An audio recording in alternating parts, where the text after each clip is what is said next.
Em nome de Deus, Pai e Mãe, que cria, sustenta e envia. Bom dia, irmãos e irmãs. Vocês estão me ouvindo?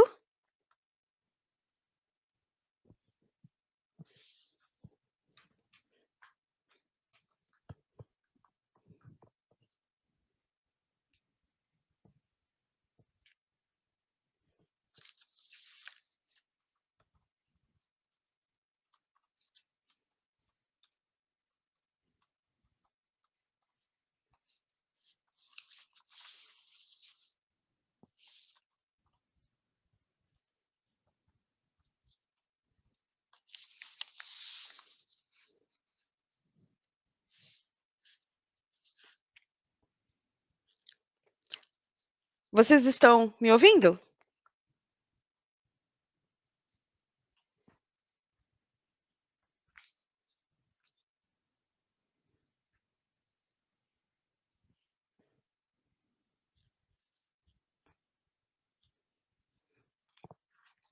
Então, oremos. Gostaria de compartilhar com vocês uma oração. Essa semana nós celebramos a festa de Santa Teresa de Ávila.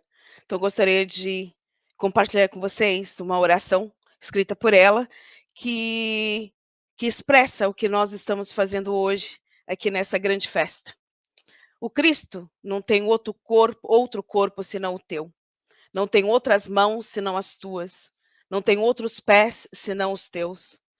Tu és os olhos com os quais o Cristo olha o mundo com compaixão.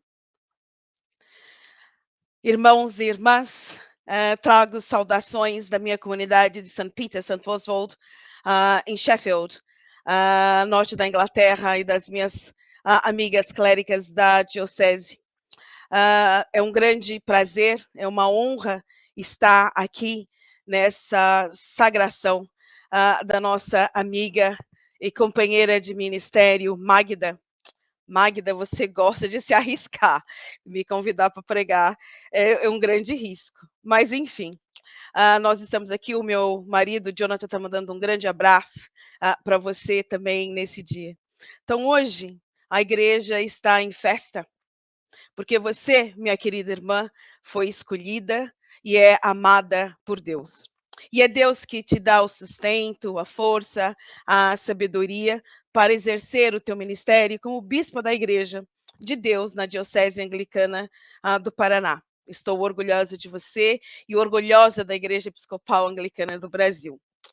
Minha querida, a tua presença, o teu compromisso de se relacionar com as pessoas em tempos difíceis falará muito mais alto sobre o amor incondicional de Deus na vida delas do que sermões e liturgias elaboradas. É bom lembrar que você foi chamada por Deus como você é, com teus dons, com tuas experiências, qualidades e defeitos. Sim, defeitos, porque todos nós temos defeitos. Você traz um coração pastoral aberto, sabedoria profunda e o dom de compartilhar o evangelho de forma simples, mas profunda. Paulo reconheceu essas qualidades no jovem Timóteo.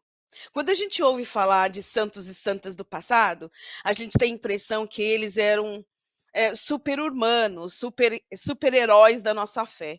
Mas, na verdade, eles eram pessoas completamente simples, pessoas vulneráveis, pessoas com todos os problemas que a gente convive hoje.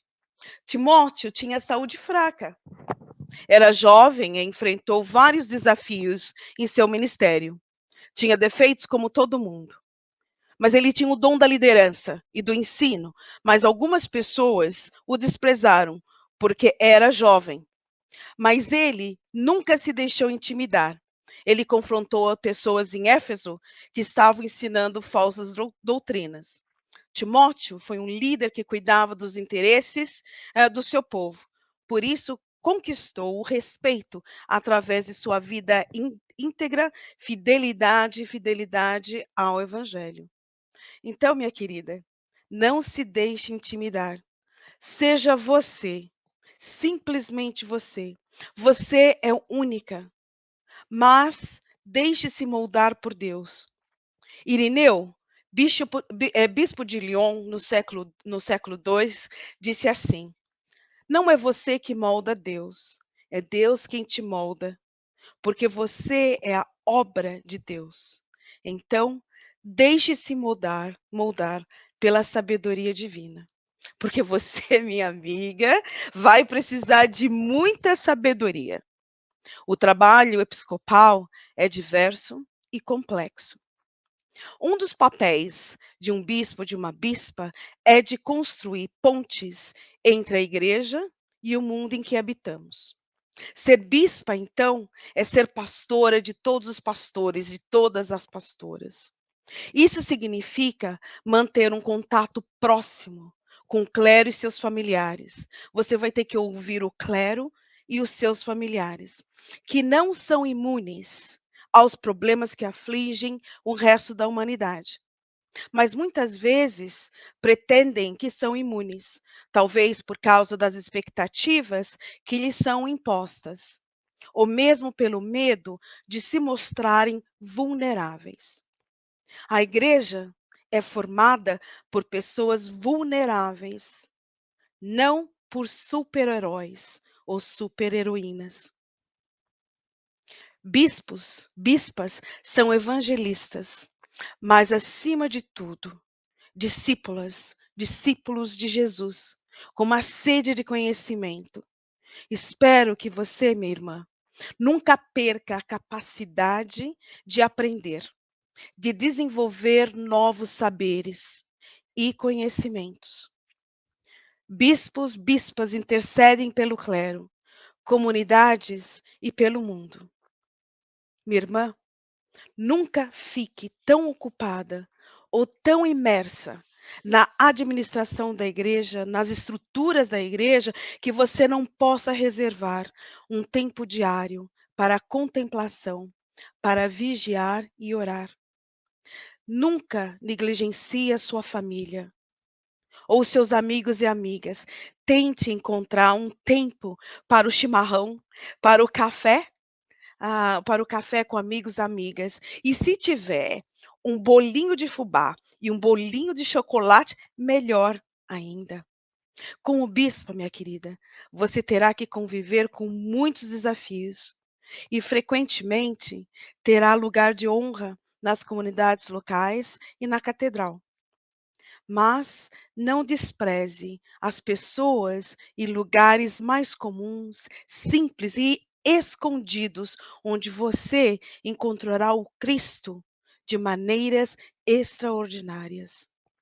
Você vai ter que lidar com reuniões, finanças, criação de comitês, grupos de trabalho, viagens, e a lista continua.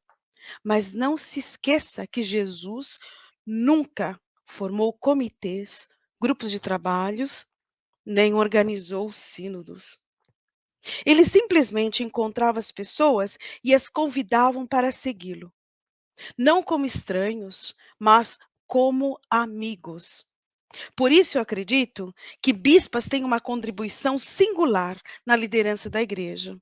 A primeira contribuição é a humanização das estruturas da igreja. Isto é, valorizar adequadamente os relacionamentos, acima de planejamentos, estruturas e estratégias. Como se lê em 1 Coríntios 12, 27. Vocês são o corpo de Cristo e cada um de vocês, individualmente, é membro desse corpo.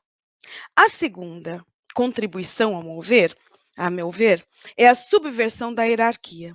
Jesus foi subversivo. O ministério dele foi marcado por uma relação de amor mútuo.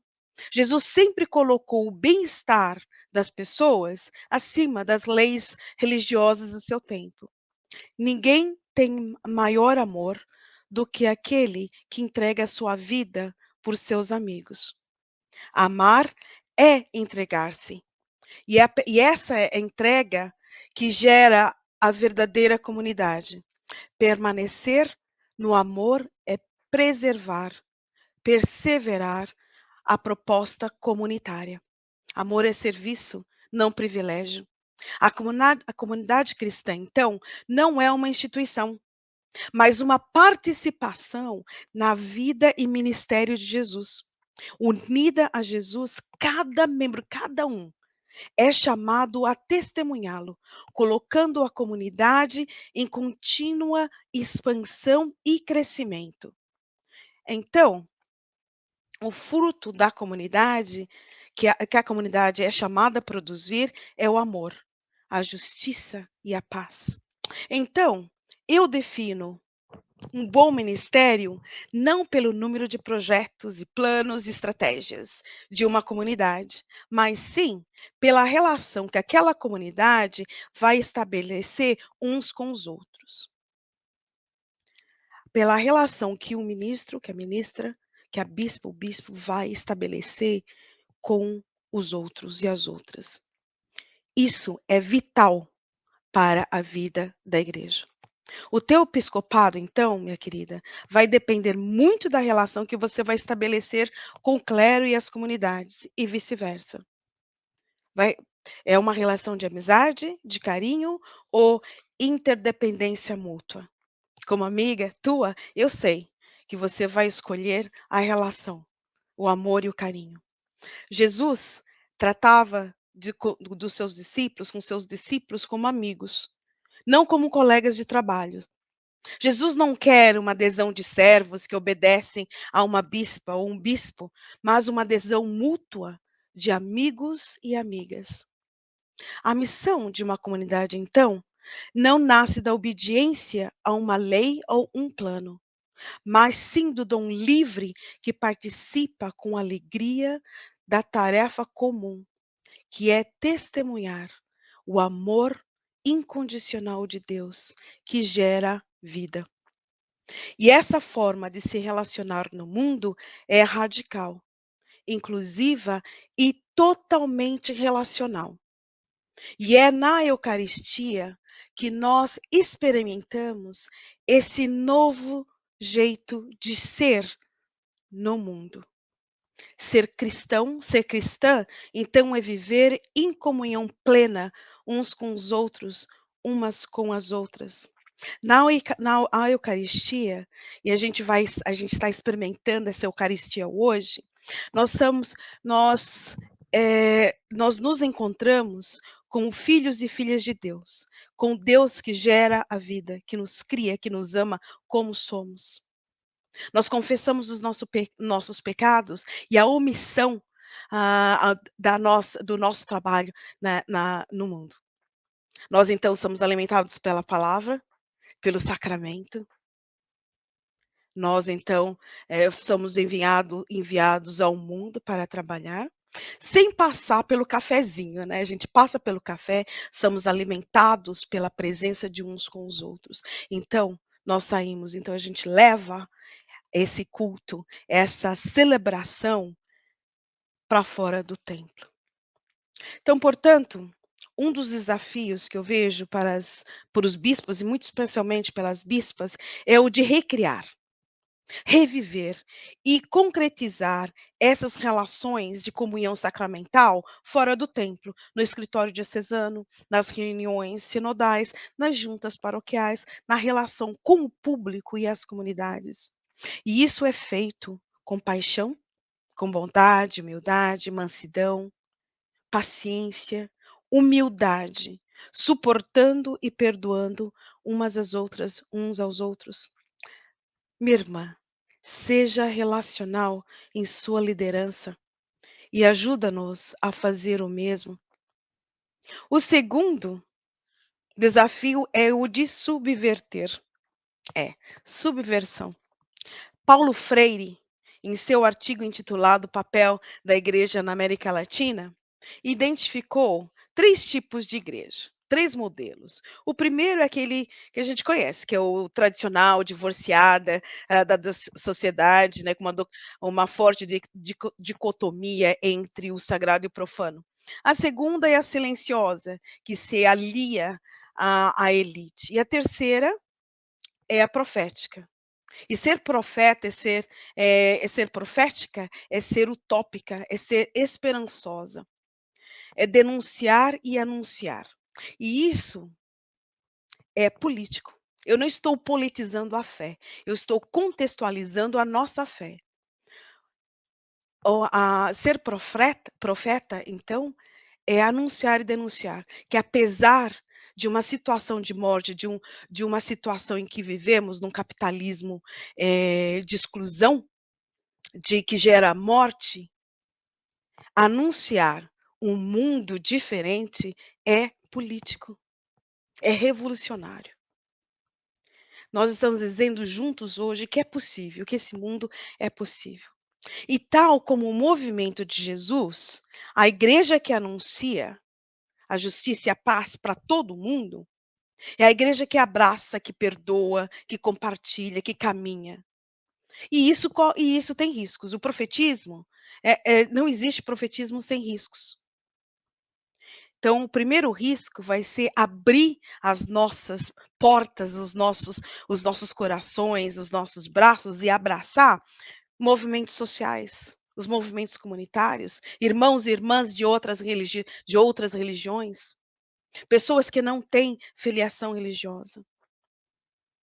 Como Isaías, na leitura de Isaías, nós ouvimos que não se trata de ignorar as pessoas das nossas comunidades, que são diferentes, nem de convertê-las. Trata-se de propor uma solidariedade universal com os que sofrem.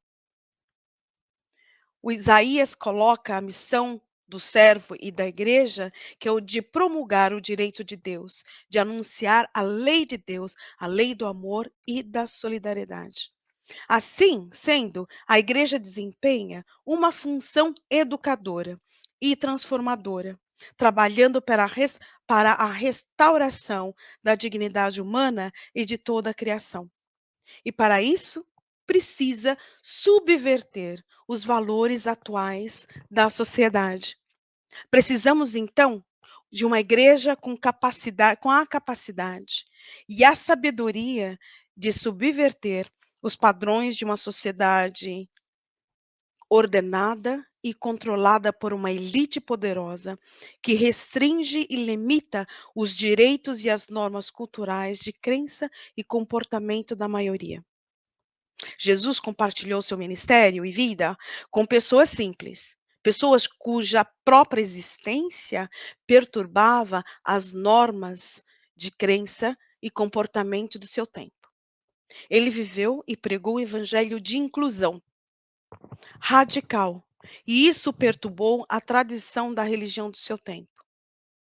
Eu espero que as bispas nos perturbem. Esperam que elas desafiem as convenções da igreja, que elas levem o não conformismo a novos patamares, na maneira como exercem sua liderança entre nós. Porque a igreja, a gente vive com paixão. Portanto, minha irmã, seja ousada e corajosa na forma como você nos lidera. Seja sábia, seja humilde, seja vulnerável, seja fiel a Deus que te chama, a Deus que te sustenta e a Deus que te envia. Termino aqui a minha reflexão com uma reflexão atribuída por Santo Oscar Romero. Assim segue. É bom lembrar que o reino não está além do nosso esforço, mas além da nossa visão. Durante a nossa vida, só realizamos uma minúscula parte do magnífico empreendimento que é a obra de Deus. Nada daquilo que fazemos é completo. Isso quer dizer que o reino de Deus está mais além de nós mesmos. Nenhuma declaração diz tudo o que poderia ser dito. Nenhuma oração pode expressar plenamente a nossa fé. Nenhuma confissão traz a perfeição. Nenhuma visita pastoral traz consigo todas as soluções. Nenhum programa cumpre plenamente a missão da igreja. Nenhuma meta ou objetivo atinge a dimensão completa. Isto é o que tentamos fazer. Plantamos sementes que um dia crescerão. Regamos sementes já plantadas, sabendo que são promessas de um futuro. Alicerçamos bases que precisarão de um desenvolvimento maior. Não podemos fazer tudo, mas dá uma sensação de libertação iniciá-lo. Dá-nos a força de fazer alguma coisa e fazê-la bem. Pode ficar incompleto, mas é o início, o passo de um caminho, uma oportunidade para que a graça de Deus intervenha. Pode acontecer que nunca vejamos a sua perfeição, mas esta é a diferença entre o mestre de obras e o trabalhador. Somos trabalhadoras e trabalhadores, não mestre de obras, servidores, não messias. Somos profetas de um futuro que não nos pertence. Santo Oscar Romero, orai por nós. Parabéns, minha querida Magda. Que o sopro da Ruá Divina abençoe o teu ministério e a Diocese Anglicana do Paraná. Esteja segura das minhas orações por você e pelas suas comunidades. Amém.